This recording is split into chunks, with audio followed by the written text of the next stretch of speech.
ท่านกำลังติดตามรับฟังสถานีวิทยุกระจายเสียงพระพุทธศาสนาแห่งชาติและสังคมคลื่นเพื่อการศึกษาพระพุทธศาสนาและวัฒนธรรมระบบ FM 104.5 เมกะเฮิรตซ์รายการต่อไปเป็นรายการคดีโลกคดีธรรม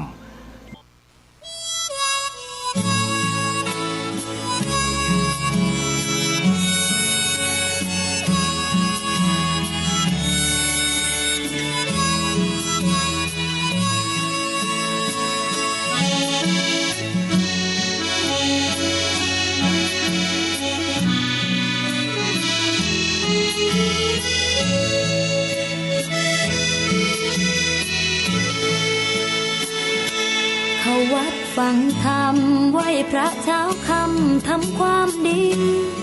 ภาวนาหาความสุขีสร้างบารมีไม่ให้มนมองทำใจเป็นกลางปล่อยวางในสิ่งยึดครองแจ่มใสในธรรมเรื่องรองเมื่อแสงสีทองได้ส่องใจฝึกภาวนาหาความสุขเย็น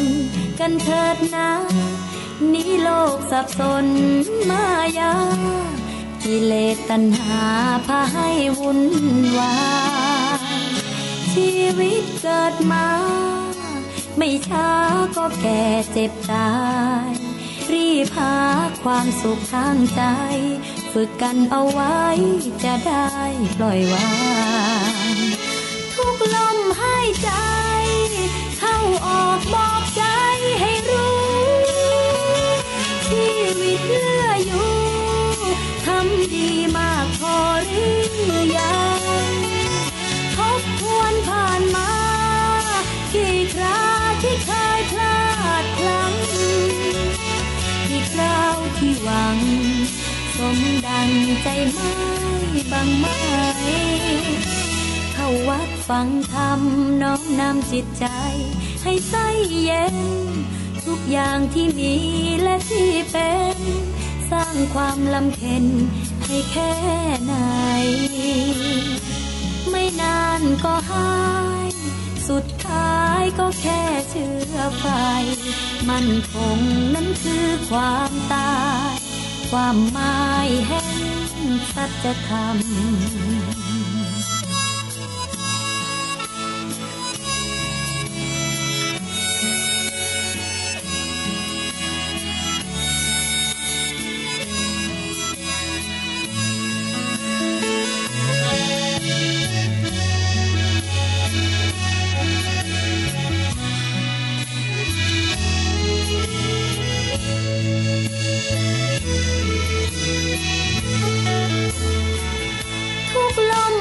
ใจ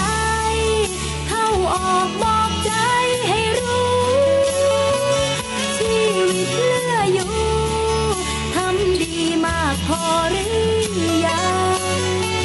ทบทวนผ่านมากี่คราที่เคยพลาดพลั้งกี่คราวที่หวังสมดังใจไม่บางไหมเข้าวัดฟังธรรมน้อมนำจิตใจให้ใสเย็นทุกอย่างที่มีและที่เป็นสร้างความลำเค็ญให้แค่ไหนไม่นานก็หายสุดท้ายก็แค่เชื้อไฟมั่นคงนั้นคือความตายความหมายแห่งสัจธรรม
โทรศัพท์มือถือระบบ Android ดาวน์โหลดแอปพลิเคชันที่ชื่อว่าวิทยุพุทธศาสนาทั่วไทยเพื่อติดตามรับฟังรายการนี้ได้ทุกวันในแต่ละวันสามารถเลือกรับฟังได้ถึง6 เวลาทางสถานีวิทยุที่ต่างกันเช่นเวลา 9 นาฬิการับฟังได้2 สถานีคือสถานีวิทยุวัดหนองกายอำเภอแม่แตงจังหวัดเชียงใหม่และสถานีวิทยุวัดอารามมงคลอำเภอยางตลาดจังหวัดกาฬสินธุ์จากนั้นในเวลา 10 นาฬิการับฟังได้อีกครั้งหนึ่งทาง3 สถานีดังนี้ 1. วัดป่าจริยธรรมอำเภอนาด้วงจังหวัดเลยวัดศรีอุดมวงศ์อำเภอวังสะพุงจังหวัดเลย 3. วัดสามชุกอำเภอสามชุกจังหวัดสุพรรณบุรีจากนั้น3 เวลาต่อไปนี้รับฟังได้1 สถานีซึ่งออกอากาศสถานีเดียว3 เวลาคือตั้งแต่เวลา 11 นาฬิกา 17 นาฬิกาและ1 นาฬิการับฟังได้ทางสถานีวิทยุวัดฝายหินอำเภอเมืองจังหวัดเชียงใหม่ซึ่งเป็นสถานีวิทยุพระพุทธศาสนาแห่งชาติประจำจังหวัดเชียงใหม่และอีก1 เวลาคือ 13 นาฬิกาบ่ายโมงตรงรับฟังได้ที่สถานีวิทยุวัดบ้านปลาคูนอยู่ที่อำเภอโพนทรายจังหวัด101นี่คือสถานีวิทยุที่นำรายการคดีโลกคดีธรรมออกอากาศเป็นแม่ข่ายให้สถานีวิทยุต่างๆรับสัญญาณไปถ่ายทอดในทั่วทุกภูมิภาคของประเทศไทยและท่านยังสามารถรับฟังถ่ายทอดสดทาง YouTube ได้ในเวลา 11 นาฬิกาของทุกวันที่ช่องวัดฝายหินและติดตามรับฟังย้อนหลังได้ในช่องดังกล่าวตลอดจนถึง YouTube อีก1 ช่องที่นำไปเผยแพร่คือธรรมะภาคเหนือสาธุชนสามารถติดตามรับฟังได้โดยสะดวกประชาสัมพันธ์ข่าวงานบุญวันที่1 มิถุนายนที่จะถึงนี้มีงานสถานีวิทยุวัดนายโรงเขตบางกอกน้อยกรุงเทพมหานครชื่องานนั้นคือ1 ปี1 ครั้งรวมพลังเพื่อสร้างสรรค์สังคมให้อุดมด้วยปัญญา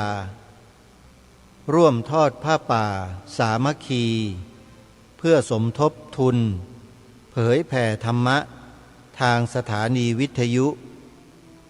งานนี้จัดขึ้นณวัดนายโรงเขตบางกอกน้อยกรุงเทพมหานครช่วงเช้าเวลา 9 นาฬิกามีการแสดงพระธรรมเทศนา1 กันโดยพระมหาบุญช่วยปัญญาวชิโรในช่วงบ่ายมีเวทีเสวนาเรื่องพระพุทธศาสนากับสุขภาพวิทยากรประกอบไปด้วยพ พระครูวิจัยธรรมบัณฑิตผู้ช่วยศาสตราจารย์นายแพทย์พันศักดิ์สุกระฤกษ์นายแพทย์อภิชัยศิระกุลจิราดำเนินการเสวนาโดยพระครูประหลัดนรงฤทธิ์อุปรักขิโตขอเชิญพ่อแม่ครูบาอาจารย์ผู้อำนวยการสถานีวิทยุ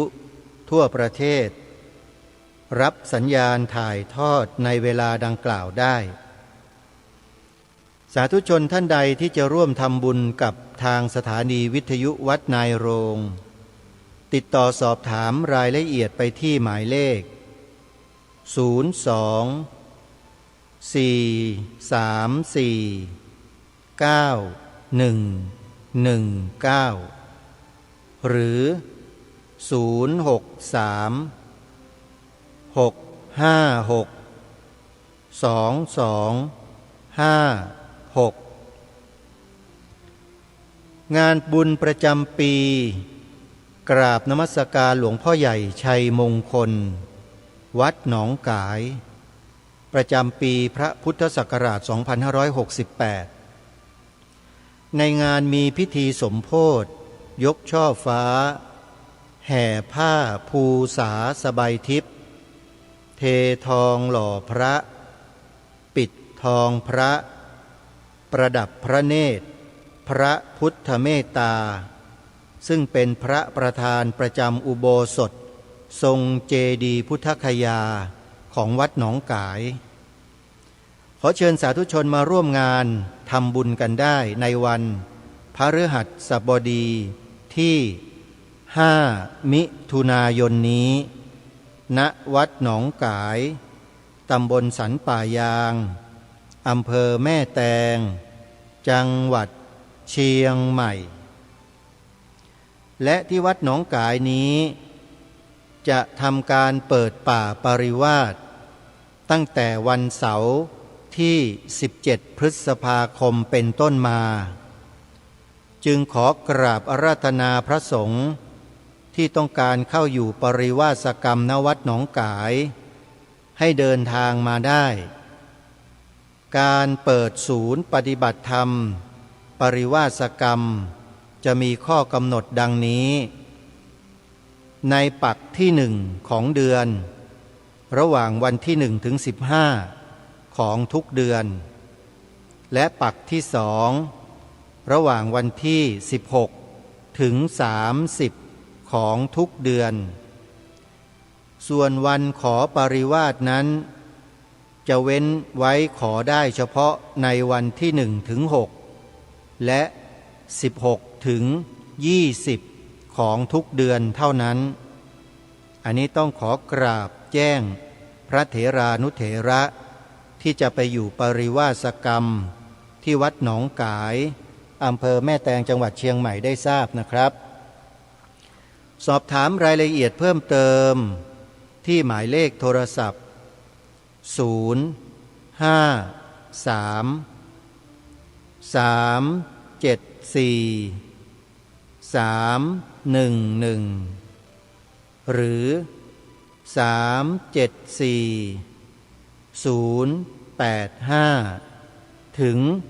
6โทรศัพท์มือถือ081-765-6469สำหรับท่านที่จะเดินทางไปวัดหนองกายนั้นขอแจ้งวิธีการเดินทางให้ทราบใน3เส้นทางที่ท่านมาเชียงใหม่ด้วยรถทัวร์ให้ลงรถที่ขนส่งอาเขตเชียงใหม่ถ้าท่านมารถไฟ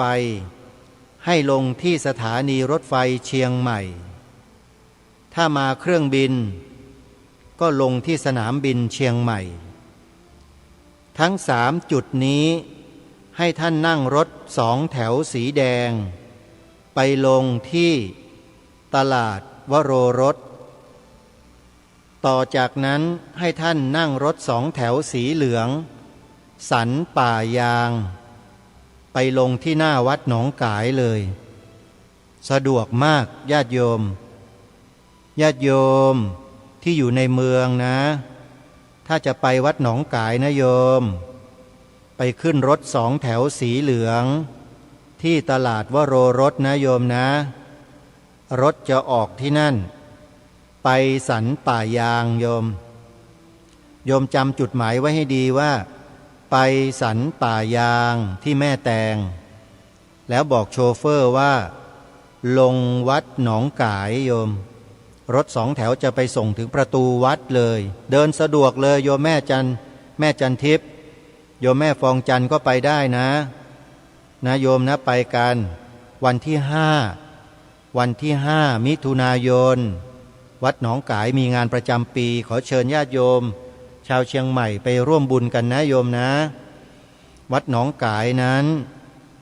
เป็นวัดที่ทำประโยชน์ให้กับสังคมหลายรายการถ้าหากท่านต้องการจะดูรายละเอียดเข้าไปดูในเว็บไซต์ของวัดหนองกายได้เลยพิมพ์คำว่าวัดหนองกาย .com แล้วก็เข้าไปดูรายละเอียดมีบุญมีกุศลมีสาธารณสงเคราะห์ที่เราจะมีส่วนร่วมกับทางวัดหนองกายเพื่อช่วยสังคมสร้างบุญกุศลบารมีให้กับตนเองร่วมกันได้นะโยมนะอนุโมทนาบุญทุกท่านในวันที่6-7 มิถุนายนหลังจากเสร็จงานที่วัดหนองกายแล้ววันที่6-7 มิถุนายนมีพิธีเททองหล่อพระประธานประจำอุโบสถอยู่วัดหนึ่งทางภาคใต้โยม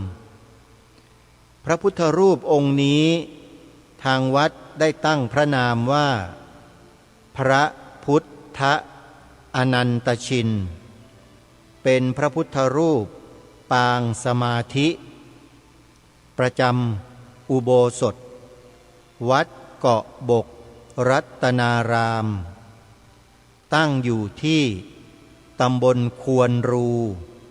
อำเภอรัตภูมิจังหวัดสงขลางานเขาจะจัด2 วันในวันที่6จะมีพิธีเจริญพระพุทธมนต์สมโภชแท่งทองเหลืองที่จะหล่อพระในเวลา18 นาฬิกาหรือ6 โมงเย็นวันรุ่งขึ้นเป็นวันเสาร์ที่7 มิถุนายนประกอบพิธีเททองหล่อพระพุทธรูปในเวลา15 นาฬิกา39 นาทีจึงแจ้งประกาศให้สาธุชนมีส่วนร่วมโดยพร้อมเพรียงกันอีกงานหนึ่งในเดือนกรกฎาคมเป็นงานใหญ่งานอุปสมบทหมู่บุญโหลมเจียมที่วัดป่าอาเจียงตำบลหนองบัวอำเภอท่าตูมจังหวัดสุรินทร์จะมีพิธีอุปสมบทหมู่โดยการใช้ช้างจำนวนโขลงใหญ่มากกว่า100 เชือกแห่นาคเข้าสู่พัทธสีมาวัดป่าอาเจียงแล้วก็ประกอบพิธีอุปสมบทอย่างยิ่งใหญ่งานนี้จะจัดขึ้นในระหว่างวันที่5 ถึง 6 กรกฎาคมวันแห่ช้างนั้นคือวันที่5 กรกฎาคมนะโยมนะใครจะรับเป็นเจ้าภาพอุปสมบทติดต่อสอบถามรายละเอียดที่หมายเลขโทรศัพท์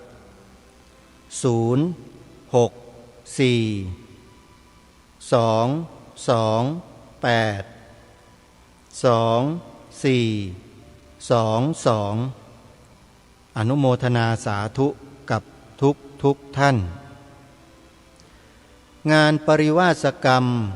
ที่วัดศรีอุดมวงศ์ตำบลศรีสงครามอำเภอวังสะพุงจังหวัดเลยรอสาธุชนมีส่วนร่วมในระหว่างวันที่25 มิถุนายนถึงวันที่4 กรกฎาคม10 วัน ท่านใดจะร่วมเป็นเจ้าภาพภัตตาหารเช้าเพลเพื่อสนับสนุนงานปริวาสกรรมครั้งนี้หรือจะร่วมบวชเนกขัมมะปฏิบัติธรรมในงานดังกล่าวติดต่อสอบถามรายละเอียดที่หมายเลขโทรศัพท์089-840-4968วันนี้เดี๋ยวเรามาฟังท่านพระอาจารย์ปราโมทย์กันให้จบในช่วงเวลาที่เหลือเพื่อให้เป็นสติและปัญญาพิจารณาสิ่งต่างๆเป็นธรรมะหลังจากที่เกิดข่าวคราวของพระไม่เว้นแต่ละวันเหมือนกับว่ามีความตั้งใจให้เป็นข่าวอย่างนั้นแหละโยมหามาได้ขนาดภาพเก่าๆคลิปเก่าๆมาไม่รู้กี่ปีแล้วนะก็ยังเอามาตีไข่มาใส่สีกันอยู่นี่แหละโยมสัญชาติแมลงวันก็เป็นอย่างนี้แหละอ้าวอย่าไปสนใจมันเลยมาฟังหลวงพ่อปราโมทย์พร้อมๆกันดีกว่าติดตามรับฟังได้นะบัดนี้แล้วพอเรารู้สภาวะเนี่ยพอสภาวะอันไหนเกิดนะสติจะเกิดเองนะ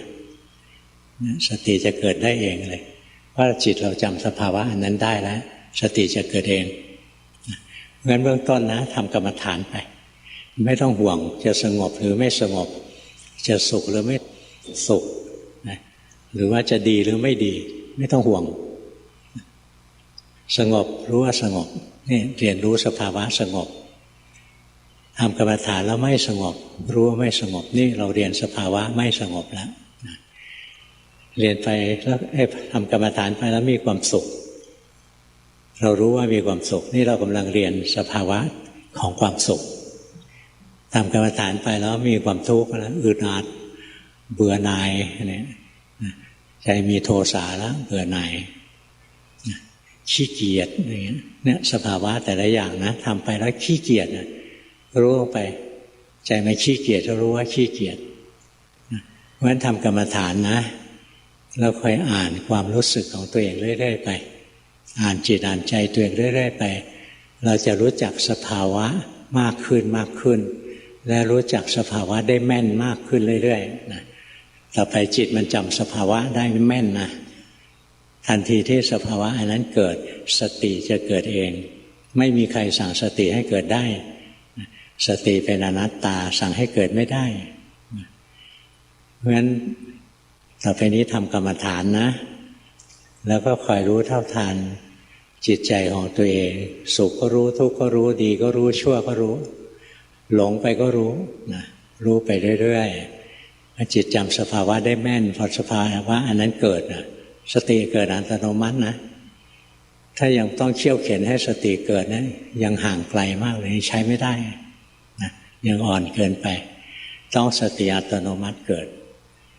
แล้วทันทีที่สติอัตโนมัติเกิดนะสัมมาสมาธิอัตโนมัติก็จะเกิดควบคู่กันมาเกิดร่วมกับสติอัตโนมัติเลยล่ะ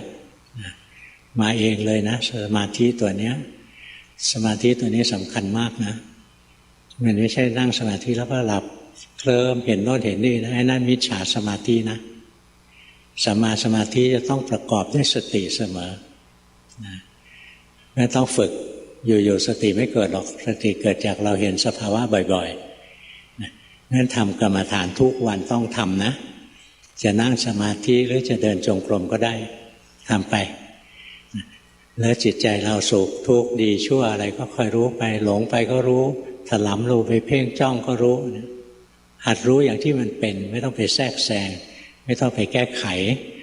ต่อไปสัมมาสติก็เกิดสัมมาสมาธิก็เกิดแล้วต่อไปจะเห็นไตรลักษณ์ตรงที่สัมมาสมาธิเกิดเนี่ยทันทีที่สัมมาสมาธิเกิดนะขันธ์ไม่ได้แยกตัวเลยนะ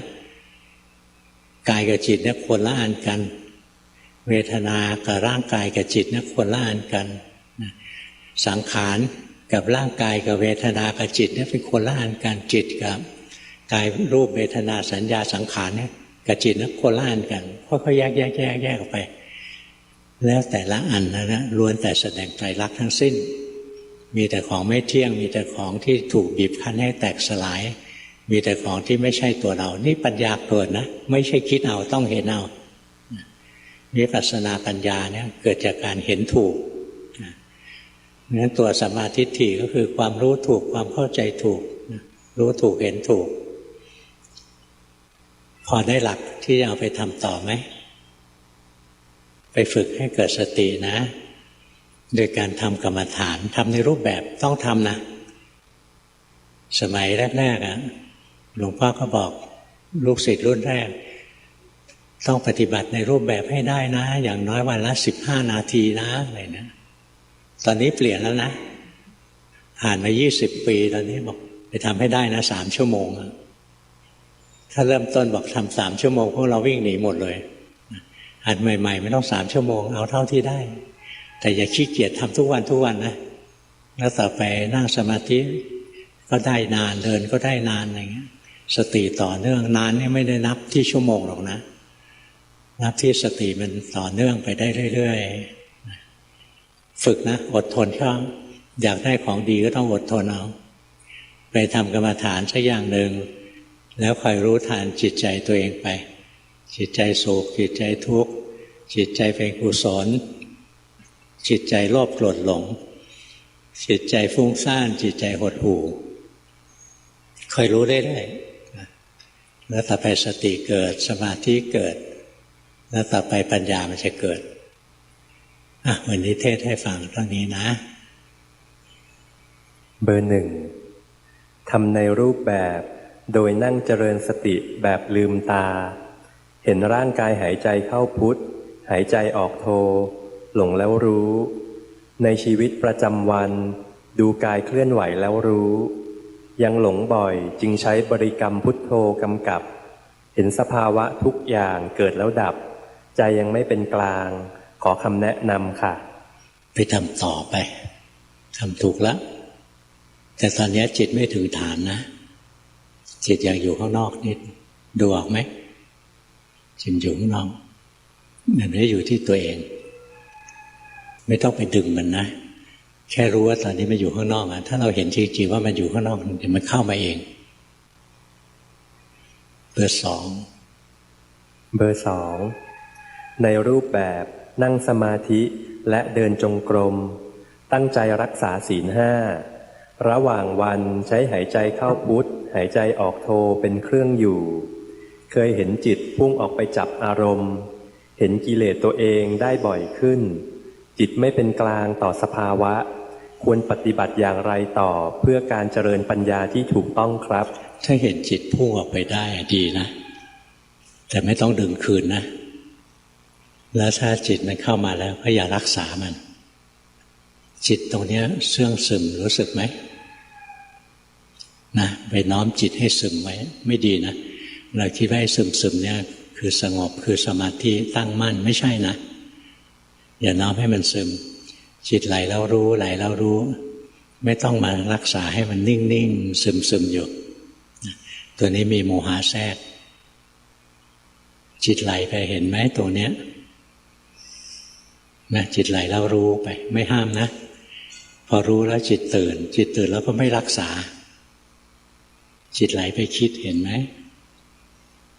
รู้เฉยๆก็ไหลไปคิดยังติดที่จะน้อมใจให้นิ่งนะไปปรับตัวนี้ซะอย่าน้อมใจเข้าหาความนิ่งๆนะยังเคยชินตัวนี้อยู่เบอร์ 3เบอร์ 3เห็นจิตเป็นสุขได้เองบางครั้งเฉยๆเคยติดตัวรู้ต่อมาเห็นตัวรู้ไม่เที่ยงบางทีตัวรู้ก็หายพึ่งพาตัวรู้ไม่ได้เลยสติเห็นจิตเคลื่อนปุ๊บจะทุกข์ปั๊บเมื่อทุกข์จิตจะดึงกลับทันทียิ่งเห็นทุกข์กลับยิ่งสุขมากขึ้นล่าสุดจิตพลิกเป็นทุกข์นานเป็น 1-2 วันตอนนี้เริ่มคลายทุกข์ในจิตแต่จิตยังหยิบฉวยอยู่ขอกันบ้านไปทำต่อค่ะอย่าใจร้อนนะที่ฟังหลวงพ่อเทศเยอะไปก็จะหาทางปล่อยวางจิตบ้างอะไรบ้างไม่ต้องมันถึงเวลามันเป็นของมันเองนะแล้วจิตหยิบฉวยจิตก็ไม่เป็นไร เราไม่ใช่พระอรหันต์มันก็หยิบฉวยเป็นเรื่องปกตินะรู้สิ่งที่เรามีสิ่งที่เราเป็นไม่ต้องคาดหวังสิ่งซึ่งยังไม่มีไม่เป็นดูปัจจุบันเอาปัจจุบันไว้ได้แค่ไหนเอาแค่นั้นจิตขณะนี้นิ่งกว่าปกติรู้สึกไหมอย่าไปแต่งมันไว้เราไปแต่งจิตให้มันนิ่งๆผิดปกตินะจิตที่ดีคือจิตธรรมดาจิตธรรมดาประภัสสรผ่องใสเราแต่ละคนมีจิตประภัสสรทุกคนแต่เราทำลายมันเรียบร้อยเลยถ้ากิเลสเกิดนะจิตประภัสสรก็หายอยากปฏิบัตินะจิตประภัสสรก็หายจิตไหลไปแล้วเห็นไหมแค่นี้พอไม่ต้องทำอะไรต่ออย่างเบอร์ 3นะดีนะที่ทำอยู่แต่มันยังติดการประคองจิตให้นิ่งอยู่อาจจะเพราะตื่นเต้นจะคุยกับหลวงพ่อเบอร์ 4ไปทำอีกไหมทำนะไม่ผิดหรอกแต่อย่าทำจิตให้นิ่งๆก็แล้วกันเบอร์ 4 เบอร์ 4นั่งสมาธิดูลมหายใจและฟังหลวงพ่อทำให้สงบเมื่อลมละเอียดจะเห็นแสงวูบวาบเห็นแล้วรู้พอไม่คิดอะไรก็ดูไหวๆตรงหน้าพอนิ่งแล้วก็ดูกายหายใจเห็นกายเคลื่อนไหวเห็นโทสะเห็นว่าเกิดจากความคิดมีตัวเราเห็นกายไม่ใช่เรารู้สึกว่าไม่พัฒนาจึงดูไตรลักษณ์ก็คงจะปล่อยเองแต่มีเสียงสวนขึ้นมาว่าไม่ปล่อยที่เห็นถูกต้องหรือไม่คะเสียงว่าอะไรนะเสียงสวนขึ้นมาว่าไม่ปล่อยไม่ปล่อยถูกแล้วมันบอกถูกนะยังไม่ปล่อย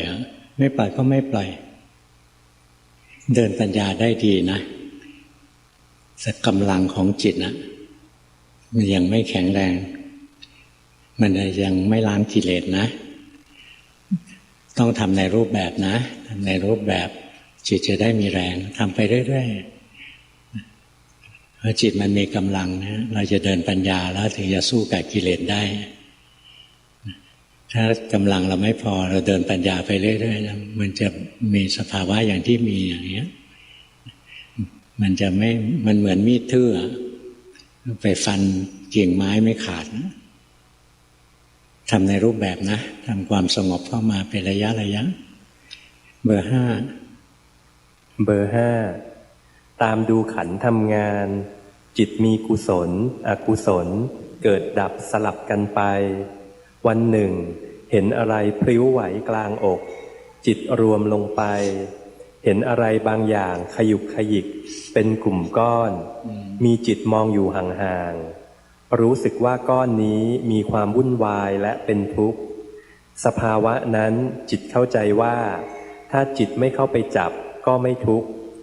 ทุกวันนี้ตามดูขันธ์ทำงานนับหนึ่งใหม่ทุกวันขอหลวงปู่ชี้แนะด้วยครับดีนะปัญญาเยอะอย่าไปติดไอ้ตัวช่างคิดก็แล้วกันถ้าเรายึดถือความคิดความเห็นของตัวเราเยอะๆนะมันกลุ้มใจนะเราไม่ยึดกระทั่งความคิดความเห็นของเราอ่านใจตัวเองไปเรื่อยๆมีกิเลสอะไรก็รู้สักว่ารู้ว่าเห็นไปของเบอร์ 5ต้องสังเกตตัวมานะนะมานะมันจะรู้สึกกูเก่งอะไรต่ออะไรนะไม่รู้ตอนนี้เกิดหรือยังนะแต่อีกหน่อยคงเกิดมันจะรู้สึกว่าเราเก่งนะรู้สึกไงก็ไม่เป็นไรก็รู้ทันมันเหมือนถ้าเรารู้ราคะโทสะปกตินั่นแหละถ้าเราเห็นความไม่ดีของเราอันนั้นดีนะถ้าเราเห็นว่าเราดีกว่าคนอื่นอันนั้นเราจะแพ้ของเบอร์ 5ปัญญาเยอะนะปัญญาเยอะบางทีพาวยึดถือความคิดความเห็นง่ายนะยึดหรือเปล่าหลวงพ่อไม่รู้ด้วยหรอกนะแต่ว่าโอกาสจะยึดมันมีที่ฝึกอยู่ดีนะทำไปแล้วก็อ่านใจให้ออกกิเลสอะไรแทรกเข้ามารู้ทันเบอร์ 6 วันนี้ภาวนากันเก่งๆหลายคนนะมีเบอร์สองนะนั่งไปนะโมหะครอบนะซึมไปเลยเบอร์สามก็ยังเพ่งไม่เลิกนะแต่งจิตมันของปลอมนะเบอร์ห้าทำในรูปแบบได้นะจิตจะได้มีแรงเยอะๆนะสงบก็ช่างไม่สงบก็ช่างแต่ต้องทำในรูปแบบด้วยแล้วการเจริญสติในชีวิตประจำวันจะทำได้คล่องแคล่วนะเก่งนะเบอร์ห้าเห็นสภาวะได้ละเอียดดีเห็นตัวขยุกขยิกได้แล้ว ตัวนี้เห็นบ่อยๆนะเห็นในโลกนี้ไม่มีอะไรนอกจากทุกข์ต้องระวังเรื่องปัญญามันล้ำนะอย่าทิ้งการทำสมถะเบอร์หกใช้กายและคำบริกรรมเป็นเครื่องอยู่ดูจิตหลงไปคิดในรูปแบบฝึกนั่งดูร่างกายหายใจสลับกับนั่งถักหมวกไหมพรมหรือเดินจงกรมฝึกเจริญเมตตาและอนุโมทนาบุญฝึกดูสิ่งที่อยู่เบื้องหลังการกระทำดูกิเลส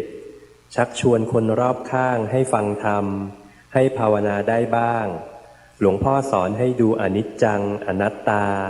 ไม่แน่ใจว่าเห็นเองได้บ้างแล้วใช่ไหมคะใช่เห็นได้บ้างแล้วล่ะแต่ถ้าเราไปชวนคนอื่นเขาฟังธรรมภาวนาแล้วเขาไม่ทำอย่าไปโมโหเขาก็แล้วกันรู้สึกพวกนี้สอนยากดีแล้วล่ะไปทำนะฝึกไปเรื่อยๆสะสมของเราไปมันก็ชนะกิเลสไปสะสมแต้มไปทุกวันที่ทำอยู่ก็ดีนะใช้ได้อยู่ตอนนี้จิตไปข้างนอกทราบไหมเบอร์หกจิตจะอยู่ข้างนอกหายใจแล้วรู้สึกตัวหายใจแล้วรู้สึกตัวไปเก่งจิตตรงนี้กับตะกี้ไม่เหมือนกันดูออกไหมเก่งนะใช้ได้งั้นจิตออกข้างนอกรู้ทันไม่ต้องไปแก้มันเราก็รู้สึกตัวเอาใหม่เริ่มต้นนับหนึ่งใหม่รู้สึกตัวไว้ไม่ต้องไปนั่งแก้เวลาจิตมันออกข้างนอกไปเบอร์เจ็ดอย่ากลุ้มใจนักเลยเบอร์เจ็ดกลุ้มมากแล้วเบอร์เจ็ดรู้สึกกิเลสเบาบางลงเห็นจิตทำงานเอากิเลสออกอยู่เรื่อยๆแต่ช่วงนี้เหมือนเห็นว่ามีจิตอื่นหรือความรู้สึกแปลกปลอมข้างนอกเข้ามาบางครั้งเห็นจิตคุยกันเองบางครั้งมีความคิดผุดขึ้นมากลางอกโดยที่เราไม่ได้คิดพยายามตามรู้ตามดูอย่างเป็นกลางไม่สนใจหรือยึดมั่นถือมั่นแต่ยังค่อนข้างยากควรทำอย่างไรเพื่อให้ผ่านจุดนี้ไปได้ดีคะร่างกายเคลื่อนไหวคอยรู้สึกนะร่างกายขยับคอยรู้สึกบ่อยๆจิตจะได้มีกำลังตั้งมั่นขึ้นมาถ้าจิตเราตั้งมั่นจริงๆของภายนอกที่แปลกปลอมทั้งหลายก็มาไม่ถึงไม่งั้นเราจะคอยวอกแวกอะไรมาอะไรไปนะจะฟุ้งซ่านทำกรรมฐานของเราไปนะร่างกายเคลื่อนไหวรู้สึกร่างกายเคลื่อนไหวรู้สึกไปเรื่อยๆสมาธิมันจะเกิดจะไม่สนใจสิ่งภายนอกไม่ใช่เห็นทำภายในทำงานแต่มันก็ทำงานสัมพันธ์กับข้างนอกแหละตาหูจมูกลิ้นกายของข้างนอกเรื่องราวที่คิดนี่ก็ของข้างนอกพอมากระทบแล้วใจมันก็ทำงานแล้วก็ค่อยๆดูไปที่สำคัญคือใจเราต้องตั้งมั่นนะไม่งั้นอย่าเห็นโน้นเห็นนี่รู้โน้นรู้นี่ไปเบอร์แปดเป็นคนมีมานะอัตตามากเป็นคนมีมานะอัตตามากระหว่างวันจะรู้สึกตัวได้บ้างเวลามีโทสะเกิดขึ้นในรูปแบบใช้ลมหายใจเข้าพุทออกโทบางวันนั่งไปแล้วรู้สึกมัวจนรู้สึกตัวอีกทีเห็นความสว่างเหมือนตื่นจากหลับไม่รู้ว่าเคลิ้มหรือไม่ บางทีเห็นร่างกายหายใจได้ต่อเนื่องแต่ก็ไม่แน่ใจว่าเพ่งหรือไม่ค่ะวิธีดูว่าเพ่งหรือไม่ง่ายนิดเดียวนะถ้าใจเรามีน้ำหนักขึ้นมาแน่นๆขึ้นมาแสดงว่าเพ่งถ้าใจเราเป็นปกตินะธรรมดาไม่หนักไม่แน่นอย่างเงี้ยนะก็ไม่ได้เพ่งดูง่ายๆแค่นี้แหละดูนะทุกสิ่งที่ผ่านเข้ามาในชีวิตเราเป็นของชั่วคราวทั้งหมดนะคอยดูตัวนี้ด้วยนะดูบ่อยๆดูไปเรื่อยๆใจเราจะได้ไม่หวั่นไหวนะไม่งั้นใจเราความทุกข์มันจะเข้ามาถึงใจได้ดูนะว่าทุกสิ่งทุกอย่างผ่านมาแล้วก็ผ่านไปไม่มีอะไรอยู่กับเราตลอดกาลดูบ่อยๆนะสอนมันไปเรื่อยๆใจเราก็จะสบายกว่านี้นะอย่าไปเสียอกเสียใจฝึกไปนะพระพุทธเจ้าบอกว่าคนเราแต่ละคนนะกว่าจะพ้นทุกข์นะเสียน้ำตาไปมากกว่าน้ำในมหาสมุทรอยู่นะแต่ละคนนะไม่ได้ไปเสียอกเสียใจนะ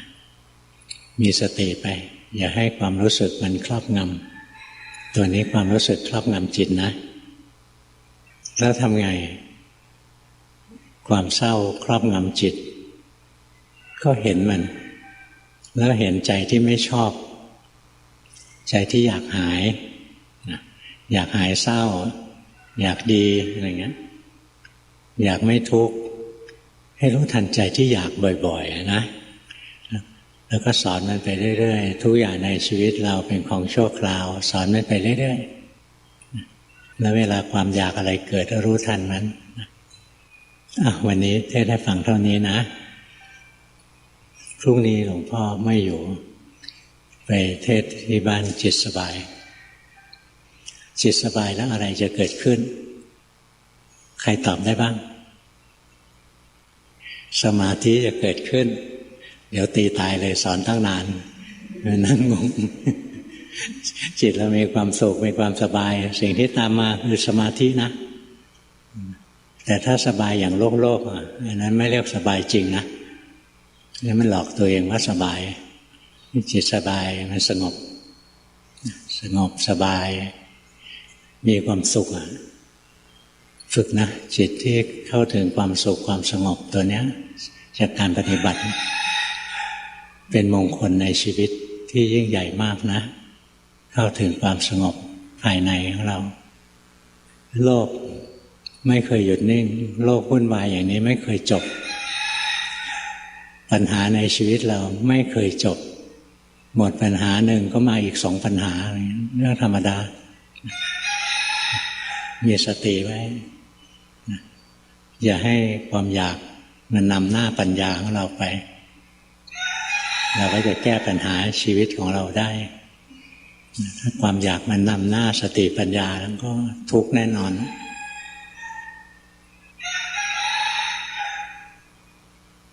ช่วงนี้โลกมันทุกข์เยอะนะวุ่นวายอะไรที่ไม่จำเป็นอย่าไปแบกมันอย่าไปแบกทุกข์อย่าไปแบกปัญหาอะไรไหมโลกไม่เคยว่างจากปัญหาเป็นของประจำโลกจิตที่ฝึกดีแล้วนะมีปัญหาอยู่แต่ไม่มีความทุกข์ความทุกข์กับปัญหาเป็นคนละส่วนกันปัญหาเป็นของประจำโลกไม่หมดหรอกอย่างเรื่องพระไม่ดีไม่หมดหรอกยังไงก็มีของก็ธรรมดาแล้วใจเรามีความอยากขึ้นมาเมื่อไหร่ใจเราก็จะมีความทุกข์เมื่อนั้นรักษาใจของเรานะบางคนทำกิจการแล้วมีปัญหาล้มเหลวอะไรเงี้ยเนี่ยฐานะแย่ลงนะรักษาไว้เต็มที่แล้วทำไม่ไหวเสื่อมถอยลงอะไรเงี้ยยังไม่มีช่องทางใหม่ๆที่จะทำมาหากินอย่างน้อยรักษาใจไว้ให้ได้อย่าให้ใจจมอยู่ในความทุกข์เศร้าหมองใจที่เศร้าหมองจมในความทุกข์ ไม่มีสติปัญญาที่จะไปแก้ปัญหาหรอกงั้นรักษาใจไว้ให้ดีนะไม่รู้จะอวยพรยังไงนะหันไปทางไหนก็เห็นแต่ทุกข์พวกที่ยิ้มนะข้างในมันก็ทุกข์นะเห็นน่าสงสารนะสงสารแต่ไม่รู้จะทำไงอุเบกขาก็แล้วกันนะไปเชิญกลับบ้าน